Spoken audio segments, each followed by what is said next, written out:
Her ex-husband tried to destroy her in court, but when the judge spoke, he turned pale. The courtroom was cold, both in temperature and atmosphere. The murmur of distant conversations buzzed around as she sat quietly at the plaintiff's table, her hands folded neatly in her lap. The judge had not yet arrived, and her ex-husband stood a few feet away, grinning as if he had already won. A sinking feeling settled in her chest, though not from fear. No, she had long moved past fear. What she felt now was exhaustion, a deep, bone-weary exhaustion from years of fighting for dignity in a marriage that had slowly eroded her self-worth. She glanced at the polished wooden table, its smooth surface reflecting the fluorescent lights above, and let her mind drift back to the beginning. Their love story had started like a dream, the kind she had once believed only existed in fairy tales. They met at a networking event when she was fresh out of college, eager to build a career in business consulting. He was already successful, charming in a way that drew attention effortlessly. He had the kind of confidence that made people listen, the kind that made her, a woman still finding her way in the professional world, feel special just by being near him. When he pursued her, it felt like a whirlwind, lavish dates, grand gestures, whispered promises of a future where she would never have to worry about anything. He made her feel like she belonged by his side, and she believed him. Marriage followed swiftly, almost too quickly in hindsight. At first, everything seemed perfect. He encouraged her dreams, spoke highly of her intelligence, and introduced her to influential people. But as the months passed, the encouragement turned into subtle dismissals. "You don't need to stress about work," he would say with a smile that didn't reach his eyes. "I make enough for both of us." When she insisted on keeping her job, the compliments faded, replaced by comments that chipped away at her confidence. "You're too sensitive," he would say when she expressed concern. "I'm just being honest." Eventually, his honesty became cruelty wrapped in the guise of tough love. Her work was the first thing to go. He convinced her to leave her career behind, arguing that running a household and managing social events for his business partners was just as valuable. It wasn't a demand, but an expectation, one that became clearer with each passing day. When she finally conceded, something inside her shifted.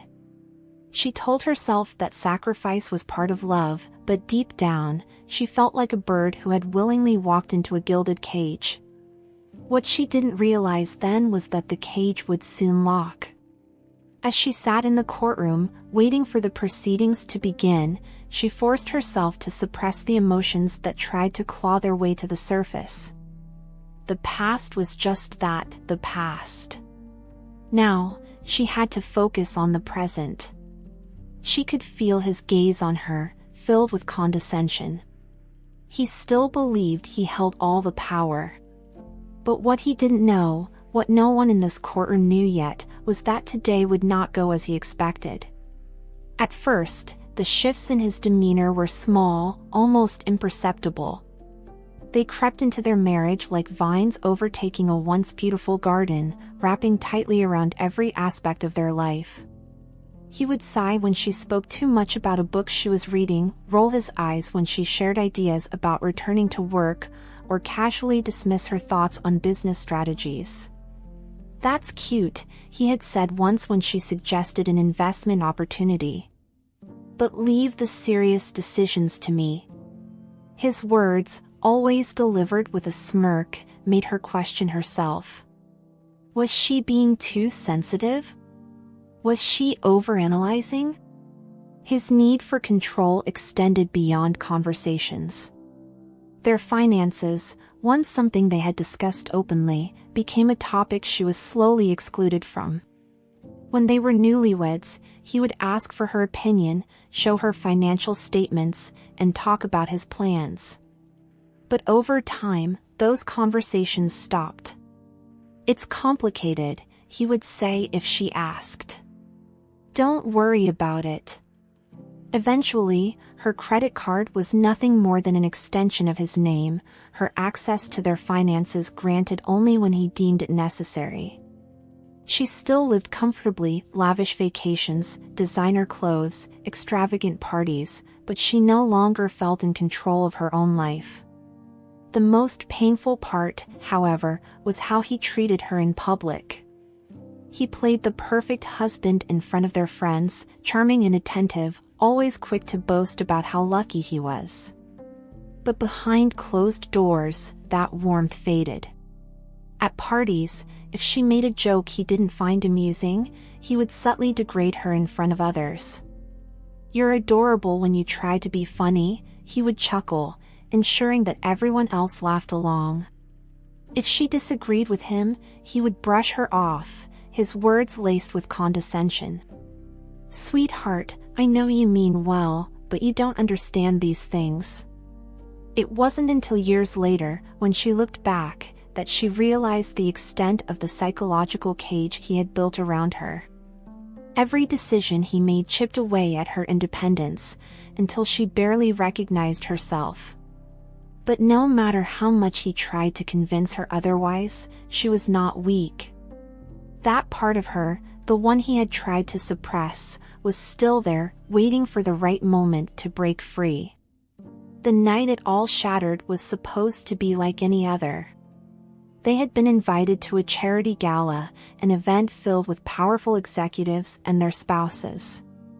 She had spent hours preparing, choosing the perfect gown, ensuring every detail was flawless.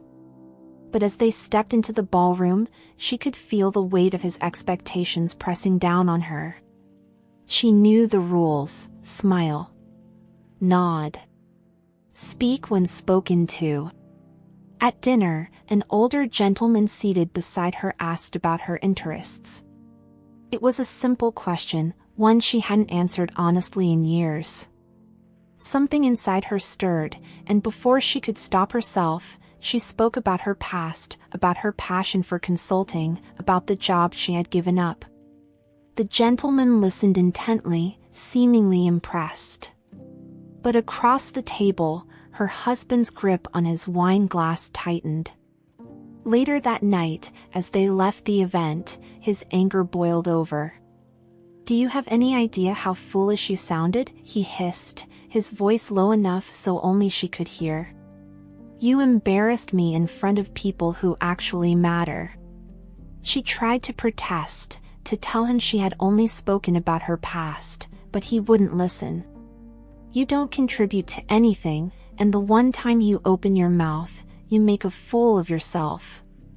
That was the moment something inside her finally snapped. She had spent years making herself small, believing the lies he told her. But this was different. It was as if she was seeing him clearly for the first time, and what she saw was a man so consumed by his own need for power that he had crushed the one person who had truly supported him. That night, she made a decision. She would no longer be a prisoner in her own marriage. She was done. She filed for divorce the next morning. His reaction was predictable, mocking laughter, followed by fury. "You think you can leave me?" he scoffed. "You have nothing without me." But she did not waver. The next months were a whirlwind of legal battles, each one more exhausting than the last. He fought dirty, as she expected, using every trick in the book to humiliate her. He called her a gold digger, despite the fact that she had contributed far more than he would ever admit. He spread rumors, convincing their social circle that she was ungrateful, a woman who didn't appreciate the life he had given her. And now, sitting in the courtroom, she could see the smugness on his face. He thought he had already won.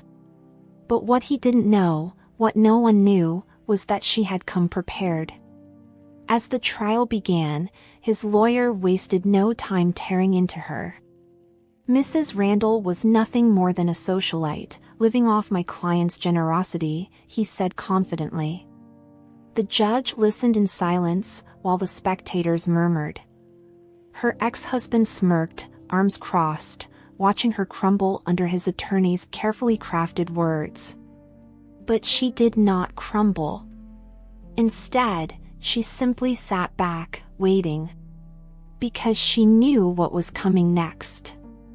The lawyer's words slashed through the courtroom like a sharpened blade, each sentence designed to reduce her to nothing. He painted a picture of an ungrateful woman who had contributed nothing, who had reaped the rewards of a luxurious life without lifting a finger. She has never worked a day in her life, the lawyer declared confidently, pacing in front of the judge. She was provided everything, a home, wealth, stability, and now she demands more. The spectators murmured in agreement, some chuckling at her expense. Her ex-husband leaned back in his chair, arms folded, watching as his attorney tore her reputation apart, just as they had planned. She remained still, her hands resting in her lap, her face unreadable.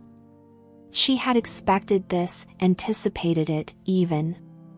The years of belittlement had prepared her for this moment, and she would not flinch. The lawyer continued, now attempting to paint her as reckless, financially irresponsible.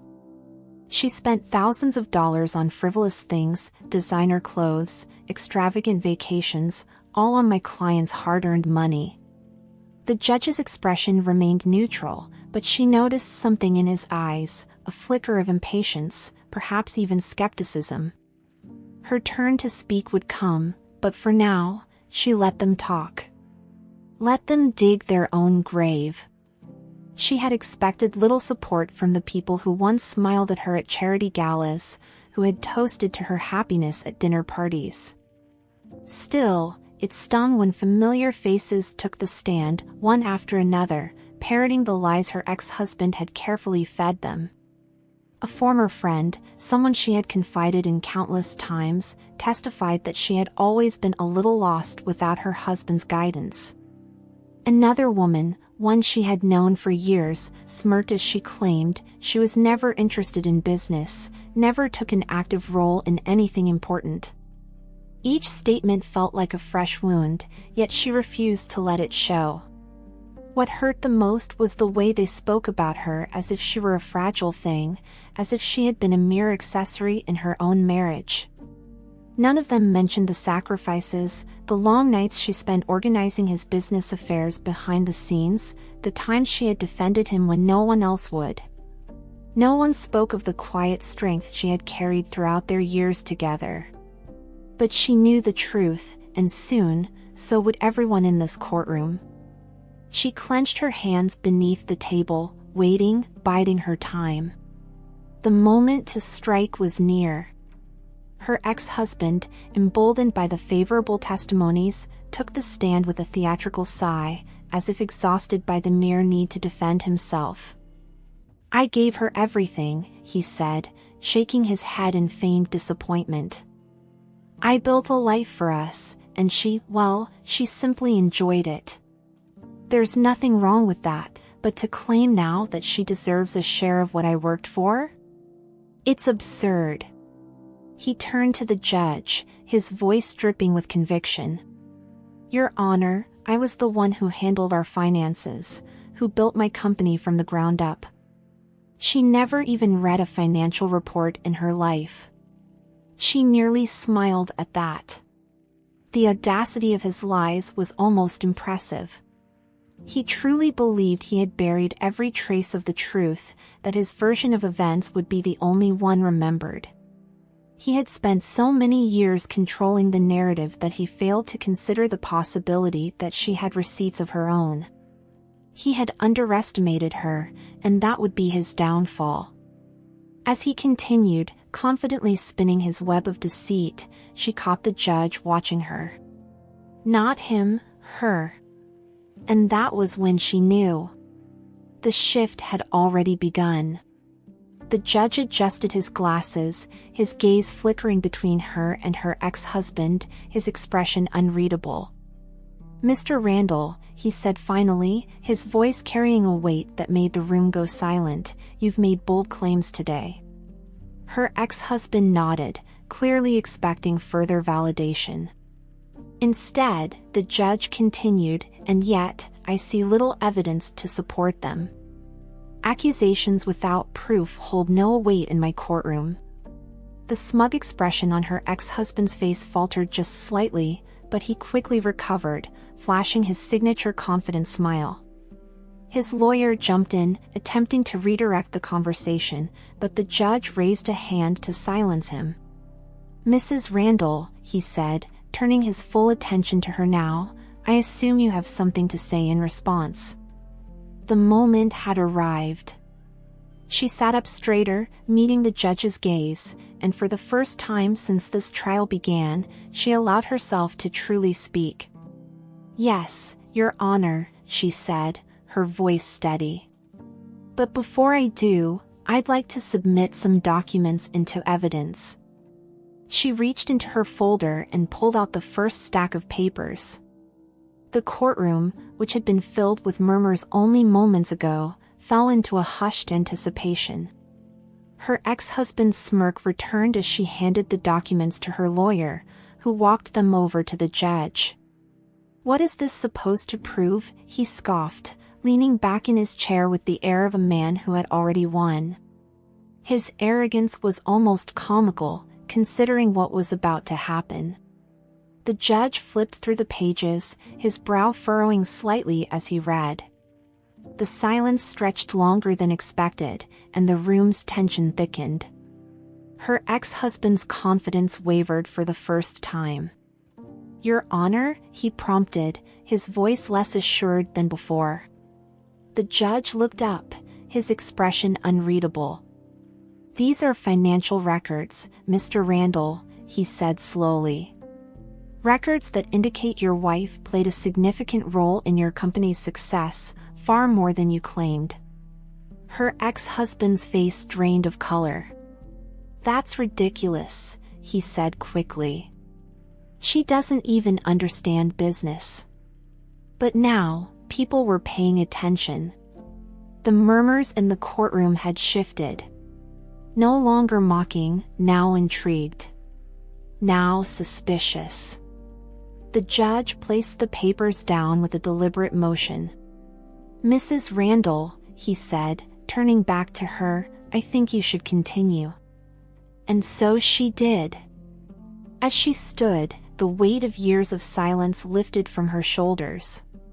She approached the stand, her every step deliberate, her ex-husband's eyes narrowing in suspicion. She met the judge's gaze before addressing the courtroom. "For years, I let others tell my story," she began, her voice even but firm. "Today, I will tell it myself." She gestured toward the documents now sitting in front of the judge. "These are company financial records, dating back to the early years of my husband's business. They outline every financial decision made, including the initial investment that saved the company from collapse." Her ex-husband scoffed, his confidence still intact despite the flicker of concern in his eyes. "And what does this have to do with anything?" he asked, shaking his head as if the evidence was nothing more than a nuisance. She turned to face him fully, her expression unreadable. "It has everything to do with this case," she answered. "Because the money that saved your business in its infancy, that allowed you to expand, to hire employees, to become the man you are today, did not come from you." A hush fell over the courtroom as she continued, her voice unwavering. "It came from me." The silence in the courtroom stretched unbearably as the weight of her words settled over everyone. Her ex-husband forced out a dry laugh, shaking his head as if dismissing a bad joke. "That's absurd," he said, turning toward the judge. "She didn't contribute a single cent to my business. I built it from the ground up." The judge lifted the documents once more, studying them carefully. "These records indicate otherwise," he said slowly, flipping to a highlighted section. "According to this, Mrs. Randall transferred a significant amount of money into your business account during the first year of its operation." Her ex-husband's face paled for the first time since the trial began. He leaned forward abruptly. That's not possible. But even as he said it, his voice wavered. She watched as realization dawned on him as he mentally retraced steps he thought had been erased. I invested in you, she continued, her voice calmer than she expected. I used my savings, money I inherited, to cover your debts, to fund your first major contract. And do you know what you said to me when I asked if you would pay me back? She let the question linger before answering it herself. You told me it wasn't necessary. That we were a team. That what was yours was mine. The memory of that moment surfaced so vividly, she could almost feel the warmth of the dimly lit office they had shared in those early days. She had believed in him, in his dreams, in the life they were building together. Back then, it hadn't felt like a sacrifice. It had felt like love. Your Honor, she continued, addressing the judge now, this investment was never a gift. It was a partnership. One that I was made to believe existed, until he decided it didn't. She turned to her ex-husband, watching as his jaw tightened, his mind scrambling for a way to undo the truth now laid bare. His lawyer stood hastily. Even if this were true, he argued, his voice tinged with desperation, this investment would not entitle her to a stake in his company now. The money was provided during the marriage, and as such, it falls under the category of shared marital assets, which, she cut him off before he could twist the facts any further. I made that investment before we were married, she clarified, her eyes locked on the judge. Before there were any marital assets. It was a personal loan, with no formal agreement, only because I trusted him. She let out a soft, humorless laugh. I wonder, does trust count for nothing in a courtroom? The judge leaned back slightly, his fingers steepled in thought. It was clear that the information had shifted something in his perspective. Mr. Randall, he said, addressing her ex-husband now, do you deny that this money came from your wife's personal funds prior to your marriage? He hesitated. It was a small moment, but it was enough. The courtroom watched as he struggled to regain control of the narrative, to grasp at a lifeline that no longer existed. I don't recall, he finally said, though his voice lacked its previous confidence. Her lips pressed together. That's convenient, she murmured. You had no trouble recalling every time I spent money on things you considered frivolous. But when it comes to the money that built your career, suddenly your memory fails you? The murmurs in the courtroom grew louder. People were no longer laughing. They were leaning in, watching him squirm. The judge raised a hand, silencing the room.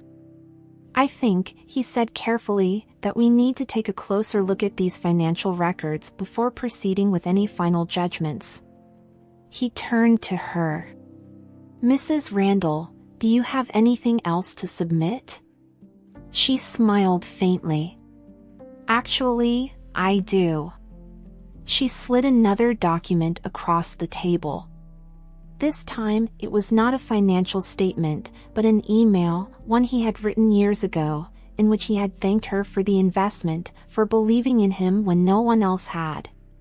Her ex-husband's lawyer grabbed it first, his expression tightening as he skimmed the contents. Your Honor, the lawyer started, but the judge had already taken the paper, reading it with an unreadable expression. She watched as her ex-husband clenched his fists, his carefully curated mask of control slipping further. That email is out of context, he snapped, his voice rising slightly. It was just a casual exchange. It doesn't mean anything. But the evidence was mounting, and the weight of it pressed down on him with every passing second. The judge turned to her ex-husband's lawyer. Do you have any rebuttal to this? The lawyer hesitated, then exhaled sharply. We request time to review this further, he muttered. A weak defense. A desperate stall. But it was too late. The damage had already been done. She met her ex-husband's gaze, and for the first time in their entire marriage, perhaps in their entire relationship, she saw something in his eyes that had never been there before. Fear. The judge studied the email in silence, his gaze flickering between the document and her ex-husband, who sat stiffly in his chair, his fingers tapping against the table in barely concealed frustration. Mr. Randall, the judge began, his voice measured, this email contradicts your earlier statement that your wife made no financial contributions to your business. In it, you explicitly acknowledge her support, even expressing gratitude for the investment that helped you get started. The courtroom was completely still, all eyes now fixed on the man who had once been so certain of his victory. Her ex-husband shifted uncomfortably, his confidence faltering under the weight of undeniable proof. That was years ago, he muttered, forcing out a laugh that held no humor. It was a personal conversation, not a legal agreement. Are we really going to treat an old email like it's a binding contract? His lawyer, sensing the desperation in his tone, quickly interjected. Your Honor, this is merely circumstantial. There is no official documentation proving that the investment was meant to be repaid. She remained silent, allowing the judge to process the implications of their weak defense. But she wasn't finished yet, not even close. The judge set the email aside, his fingers drumming lightly against the desk. While a formal agreement would certainly carry more weight, he said slowly, this evidence is not insignificant. Mr. Randall, whether you intended to repay your wife or not, the fact remains that her financial contribution was instrumental in your company's success. I will not dismiss that. Her ex-husband's jaw tightened, but he held his tone. For the first time, the power dynamic in the courtroom had shifted, he was no longer in control. Her lawyer leaned forward. Your Honor, we would like to introduce additional evidence, he said, pulling out another document. These are financial transfers made over the years, separate from the initial investment, that demonstrate a clear pattern of financial involvement from my client. She watched as her ex-husband's face darkened. He had assumed she had nothing, that she would sit back and allow him to rewrite history. But he had underestimated her. Again. The judge took the documents, and the tension in the room thickened. Her ex-husband's attorney shifted uncomfortably as he skimmed through the evidence. He leaned toward his client, whispering something urgently, but she could see the truth in his expression. He was running out of ways to spin this. The courtroom had stopped seeing her as the helpless ex-wife clinging to wealth that wasn't hers. They were beginning to understand the truth. She had never been the burden her husband painted her as. She had been his foundation, his silent pillar of support, the very reason he had built the empire he now claimed as solely his own. Your Honor, the lawyer finally said, his voice forced into a calm it did not truly possess, we request a recess to fully review these documents. The judge raised an eyebrow. Your client had ample opportunity to provide a complete financial history prior to this hearing, he said, his patience clearly thinning. Now that new evidence has been presented, you suddenly require more time? Her ex-husband's fingers clenched against the armrests of his chair, his frustration bubbling beneath the surface. He had come into this courtroom convinced of his own invincibility. Now, he was beginning to realize that the narrative was slipping from his grasp. For the first time since the trial began, her ex-husband was no longer lounging in his chair with that insufferable smirk. His body was rigid, his expression carefully blank, but she knew him too well to be fooled. He was unraveling. "I don't see why this is necessary," he said, his voice tight.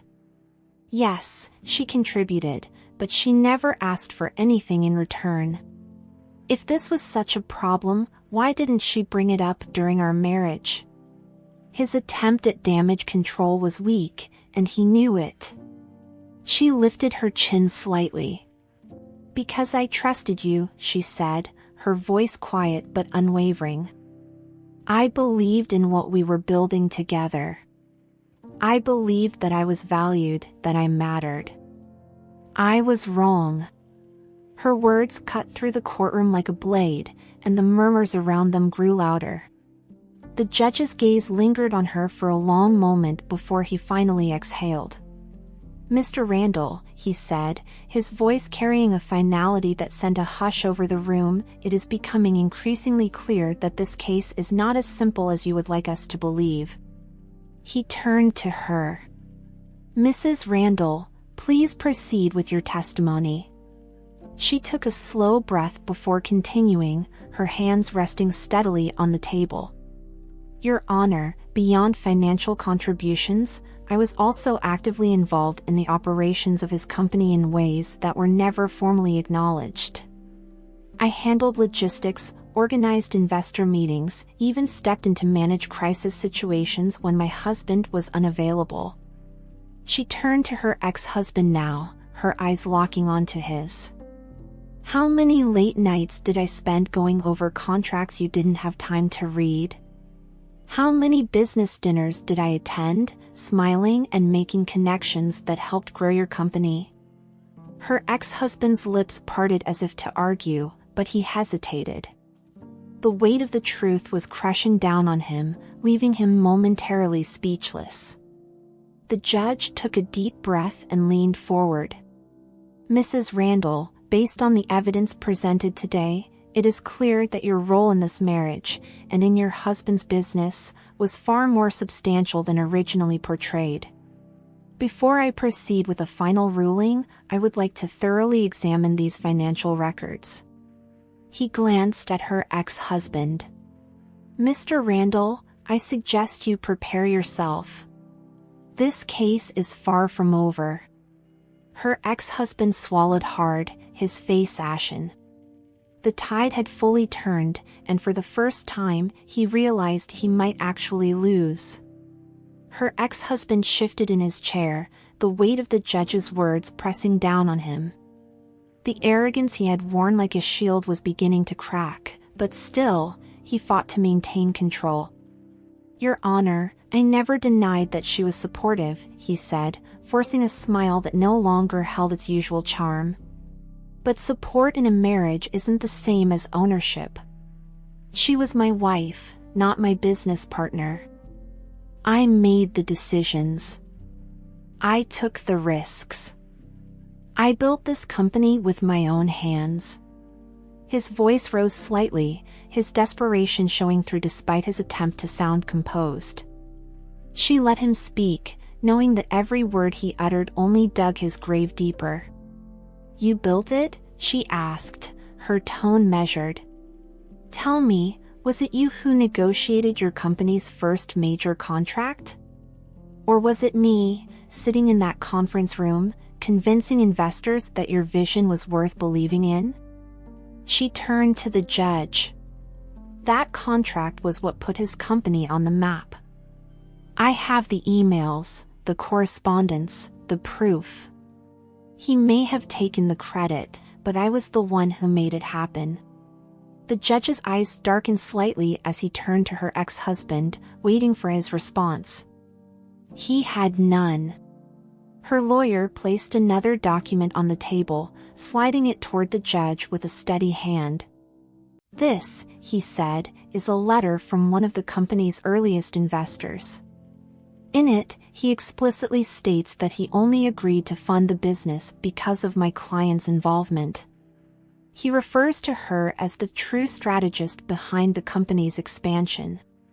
The judge picked up the letter, reading it carefully, his brow furrowing as he absorbed the contents. Her ex-husband shifted in his chair, his eyes darting to his lawyer, searching for a way out. But there was none. That investor was a family friend of mine, she continued, her voice calm. I was the one who introduced them. I was the one who assured him that his money would be safe. And now, here we are, years later, and suddenly, I was never part of any of it? She shook her head. I didn't ask for recognition then. I believed in our marriage. I believed in him. But I refused to let my contributions be erased. Her ex-husband's mouth opened as if to argue, but no words came out. The truth had been laid bare, and there was nothing left for him to twist. The courtroom was silent, the weight of the evidence hanging thick in the air. The judge set the letter down, folding his hands together as he regarded her ex-husband with an expression that was impossible to read. Mr. Randall, he said finally, your argument that your wife played no role in your company's success is not supported by the evidence. In fact, the records suggest quite the opposite. Given what I have seen today, I will need time to review these documents before issuing a final ruling. He glanced at both parties. But I advise you both to consider an amicable settlement before that happens. Her ex-husband's face twitched, his pride warring with the realization that he was losing. His lawyer leaned in, whispering frantically, likely urging him to take the offer before the judge ruled in her favor. But she already knew the answer. He would never willingly admit defeat. There will be no settlement, he said stiffly, his voice barely controlled. I built that company, and I won't let her take what's mine. The judge exhaled, shaking his head slightly. Very well, he said. Then we proceed. And just like that, the last bit of control her ex-husband thought he had slipped through his fingers. The following morning, she arrived at the courthouse early, her mind steady, her resolve unwavering. But the moment she stepped into the courtroom, she noticed something unexpected. Her ex-husband's lawyer was speaking with him in hushed but urgent tones. The man's expression was tense, his patience clearly wearing thin. And then, just as the judge entered the room, the lawyer stood abruptly, turning toward the court. Your Honor, he announced, I am withdrawing from this case, effective immediately.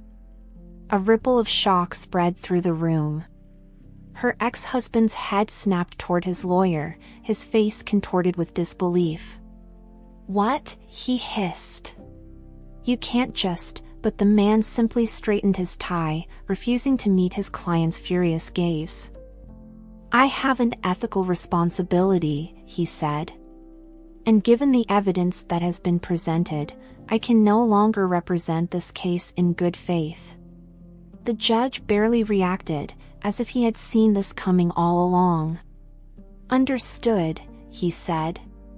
Mr. Randall, you are entitled to new representation, but we will not be delaying this trial any further. Her ex-husband sat frozen, realization dawning on him, he was well and truly alone. Whispers filled the room, murmurs of disbelief and amusement rippling through the spectators. The once powerful businessman, the man who had walked into this courtroom convinced of his own superiority, was now abandoned by his own legal team. She watched him closely, seeing the flush of humiliation rise to his face, the clench of his jaw as he fought to maintain composure. But there was no denying it anymore, he had lost control of the situation entirely. She could feel the shift in the courtroom, the way people now looked at her not with pity, but with respect. The narrative had changed. She was no longer the ex-wife fighting for scraps. She was the woman who had built something, who had been denied credit for it, who had stood her ground despite every attempt to silence her. And now, as the judge turned back to her, she knew with absolute certainty her victory was inevitable. The only question left was how far her ex-husband would fall before he accepted it. For the first time since the trial began, her ex-husband looked uncertain, his usual smug confidence replaced by something bordering on desperation. He cleared his throat, shifting in his chair as the courtroom murmurs died down. "Your Honor," he started, forcing a smile that no longer held any weight, "I believe there's been a misunderstanding. Perhaps my words were misinterpreted." He turned toward her, his expression now pleading. "I never meant to discredit my wife's efforts. Maybe we should reconsider a settlement." His voice wavered slightly, betraying his growing fear of what was to come. She held his gaze, studying him. This was a man who had humiliated her, diminished her worth, and walked into this courtroom expecting to crush her. And now? Now he was clinging to the scraps of his power, scrambling for an exit before the final ruling cemented his downfall. Slowly, she leaned forward, her voice calm but resolute. "No," she said simply. "I gave you every opportunity to be fair. You made your choice." He stiffened, his hands curling into fists. He had thought he could manipulate her into giving him mercy. But mercy was a privilege, and he had never once afforded her the same. The judge straightened, his expression one of quiet authority as he surveyed the courtroom. Given the overwhelming evidence presented, he began, his voice firm, "It is clear that Mrs. Randall was a crucial figure in the success of her husband's business. It is also evident that Mr. Randall deliberately omitted her contributions from this case in an attempt to withhold what is rightfully hers." He paused, his gaze settling on her ex-husband, who now looked as though he wished to be anywhere else. Such deception does not reflect well on this court. Her ex-husband flinched, his face paling further with every word.